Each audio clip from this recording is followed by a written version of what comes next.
Hello everyone, good morning. আশা করব তোমরা সকলেই ভালো আছো, আমিও ভালো আছি। আমার আরও একটা নতুন ব্লগে তোমাদেরকে স্বাগত জানিয়ে আমি আমার ব্লগটা শুরু করলাম। দেখতে থাকো, আশা করছি তোমাদের সকলের ভালো লাগবে। কী অবস্থা, বৃষ্টি হয়ে এই জায়গাটা নোংরা নোংরা হয়ে গেছে। তো আজকে মঙ্গলবার, তো আজকে লোকনাথ বাবার তিরোধাম দিবস। ঠিক আছে, আজকে লোকনাথ বাবার পুজো হবে সব মন্দির টন্দিরে। আমাদের এখানে বনগাঁ একটা মন্দির আছে, তারপরে ভালো এখানে পুজো হয়। আর চাকলা ধাম আছে, কচুয়া, সব জায়গায় পুজো হবে। তো আমি একটু বাড়িতে পুজো দেবো বাড়িতে ফল টল দিয়ে। আর লোকনাথ বাবার বেশি পছন্দ হচ্ছে মিস্ত্রি দিয়ে পুজো দেবো সকালবেলা। চলো, এখন রান্না বসিয়েছি, রান্নাটা করে নিই, তারপরে পুজোর দিকে যাব। কাকিমা বাসনগুলো মেজে রেখে গেছে, সেইগুলো একটু অর্গানাইজ করে নিচ্ছি। আর এদিকে ভাত তরকারি বসিয়ে দিয়েছি। সকালের খাবার তো হয়ে গেছে। সকালের আজকে পেঁপে আলুর তরকারি করেছিলাম আর রুটি করেছিলাম। শান্ত খায় না, আমি একা খেয়ে নিয়েছি।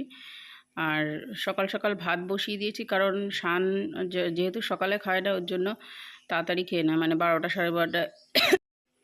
ওই জন্য ভাতটা আমি তাড়াতাড়ি করার চেষ্টা করি। আর আজকে মুদি বাজারগুলো তোমার জায়গা মতো রাখবো, কারণ কালকে বাজার করে নিয়ে এসেছিলাম, তা মুদি বাজারগুলো ঠিকমতো জায়গাতে রাখা হয়নি। তো আজকে সব কন্টেনারে ঢেলে রাখবো। কিছু কিছু কন্টেনারে জিনিসপত্র রয়েছে, যেমন মুসুরির ডাল, মুগের ডাল, ছোলার ডাল, এগুলো রয়েছে। তবুও নিয়ে আসলাম মাসের প্রথমে।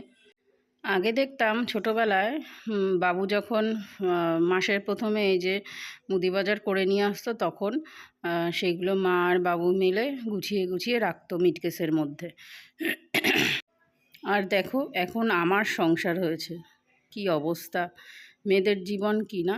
বিয়ের আগেই সুখ ছিল, এখন বিয়ের পরে অনেক টেনশান মাথার মধ্যে সংসারের।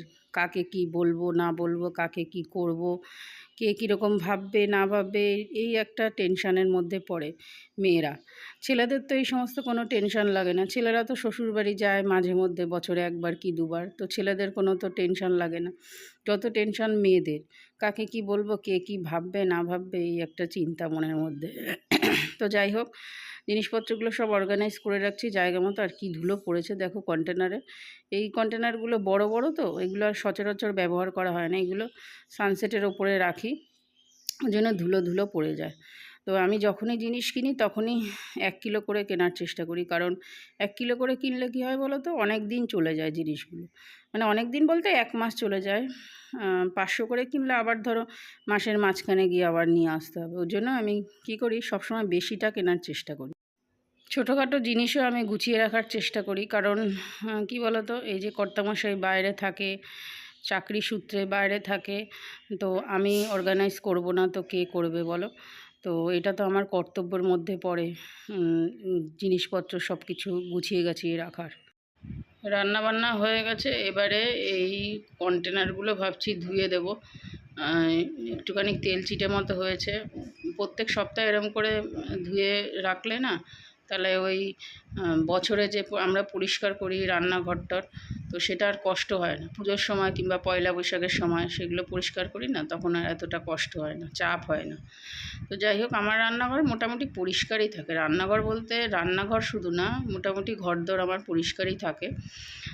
তবুও যতটা পারি আমি ভালোভাবে আরও সুন্দরভাবে পরিষ্কার রাখার চেষ্টা করি। তো পম্পা আসলো এদিকে, পম্পা এসে বললো, দিদি সানিকে রাখো। আটকা। হ্যাঁ বাবা, ভেরি গুড ভেরি গুড। মেম খায় চা বিস্কুট, মেমের মাথায় পাকা চুল, সাহেব বলে বিউটিফুল। ওইদিকে নকুলদানা থাকে জন্য ওইদিকে বারবার করে দেখায় সানি এসে।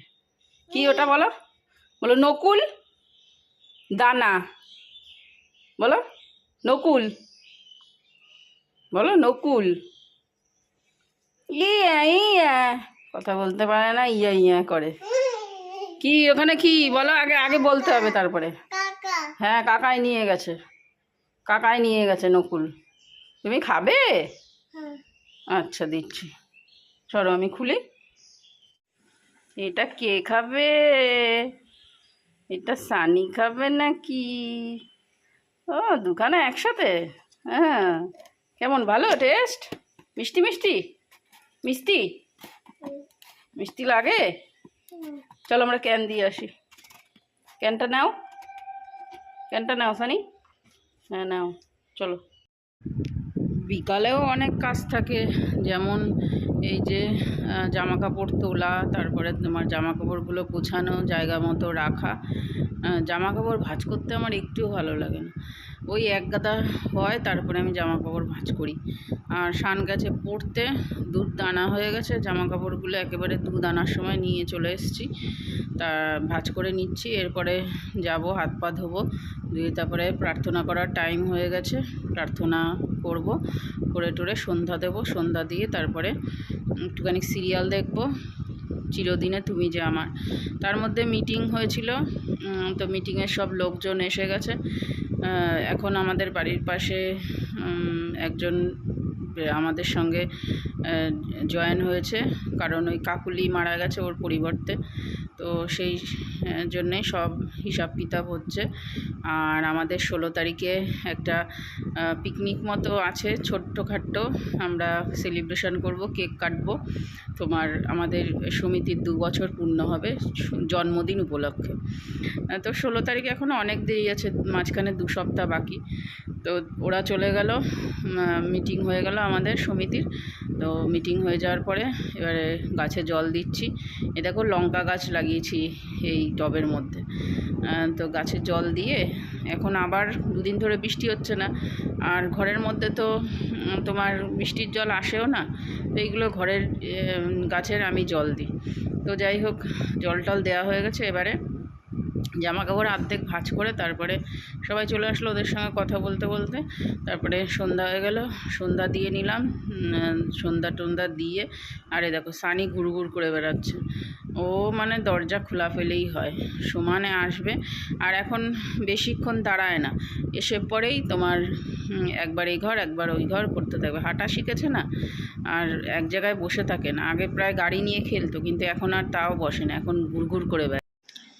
প্রার্থনা করার পরে তারপরে একটা সিরিয়াল দেখলাম, সিরিয়াল দেখার পরে এখন বসাবো চা বসাবো, আর দুধ বসিয়ে দেব দই পাতানোর জন্য, আর শানের জন্য 2টো রুটি করব। শান পড়ে টরে চলে এসছে, ও বলছে মা আমার খিদে পেয়েছে। তো এখন বেজে গেছে 7টা 15 রাত। এখন হচ্ছে ওকে রুটি করে দেবো চাটা করার পরে, তারপরে আবার একটু আটা মাখাবো আমার রুটি করার জন্য। আমিও 2টো রুটি খাবো, আর ও 2টো রুটি খাবে। আজকে অল্প কটা ভাত আছে আর রুটি, এই দিয়ে ও খেয়ে নেবে রাত্রে, আর আমি 2টো রুটি খাবো সবজি দিয়ে। আর আটা মাখিয়েও নিয়েছি, এবারে 2টো রুটি করব। আমি একটু পাতলা পাতলা করেই করি, ছোট ছোট রুটি করি, আমার ওই বড় রুটি পছন্দ হয় না, আর ভালোও লাগে না খেতে। তো যাই হোক, রুটিটা করার পরে তারপরে খেয়ে নেব। আর রাত্রে এখন বেশ আম খেতে বেশ ভালো লাগে। তো খাওয়া দাওয়া কমপ্লিট হয়ে গেছে, রান্নাঘর পরিষ্কার পরিচ্ছন্ন করা হয়ে গেছে। এবারে একটু মেথি ভিজিয়ে রাখছি, কারণ এটা না পরে মনে থাকে না, ওই জন্য আমি বললাম এখনই ভিজিয়ে রাখি। এখন বেজে গেছে 9টা, তো 9টার মধ্যে আমার ডিনার কমপ্লিট। এদিকে ছোলাটাও ভিজিয়ে রাখলাম, ব্যাস হয়ে গেল রাত্রের কাজ। তো একটা কথা বলার জন্য তোমাদের কাছে আসলাম। রাত্রে ডিনার তো কমপ্লিট হয়ে গেছে 9টার মধ্যে, তো একটা কথা বলছি তোমাদের সাথে। তো হাজব্যান্ড মশাইয়ের খুবই শরীর খারাপ, কয়দিন ধরে, অনেক দিন ধরে শরীর খারাপ, প্লেট লেভেল কমে গেছে। তো যাই হোক, আজকে আবার 2টো সেলাইন টানলো, ভিডিও কল করে দেখাচ্ছে সেলাইন টানলো ওখানে। এবারে বলছি ছুটি নিয়ে আসতে, তো ওর সাথে যে ছেলেটা গেছে সে ছুটিতে গেছে, ও আসলে পরে তারপরে আসবে ছুটিতে। এই হচ্ছে গিয়ে আপডেট। আর ওই জন্য মনটা একটু খারাপ, কারণ আর রাতের চুল টুল বাঁধা হয়ে গেছে, চুল বাঁধা কমপ্লিট, খাওয়া দাওয়া কমপ্লিট, রান্নাঘরটা সব পরিষ্কার পরিচ্ছন্ন হয়ে গেছে, সব মোছামুছি হয়ে গেছে, ভেজানো টিজানো কমপ্লিট। এবারে স্নান পড়ছে, ওর পাশে গিয়ে একটু বসবো, বসার পরে তারপরে ঘুমাবো, ঘুমাতে ঘুমাতে 11টা 12টা। চলো ওই ঘরে যাই। কোনখানে? হ্যাঁ হ্যাঁ, এইদিকে আসো, এইদিকে আসো। তখন বলছে যে গল্প বেশি পড়া কম। একজন এই যে আর একজন। আরে আমার পেট দেখি না। স্কুলে গল্প বেশি পড়া কম। স্কুলে হচ্ছে আগুন লেগেছে আর কলেজেও আগুন লেগেছে, হ্যাঁ, সেখানে অ্যাম্বুলেন্স গেছে আগুন নিভাতে। এবারে তারে ওবার জিজ্ঞাসা গল্প করেছে, বেশি পড়া কম। এবার জিজ্ঞাসা করেছে তাহলে কোন জায়গায় আগে অ্যাম্বুলেন্স আগুন নিভাবে। আরে ভাই দেওয়ার পরে বলছে তারপরে আনি বলছে মেয়েদের বুদ্ধি নাকি হাঁটুতে থাকে। আজকে একটা শোন না, তারপরে কোন বলছে ইউটিউবের কোন একটা ফানি ভিডিও তুলে দিয়েছে। তারপরে শোন না, আনি এসে এখানে পড়া কম গল্প বেশি করে গেজাচ্ছে। চলো আমি গেজানো শুনি। আর হচ্ছে আজকের মতো ব্লগটা এখানেই এন্ড করছি। Good night, by.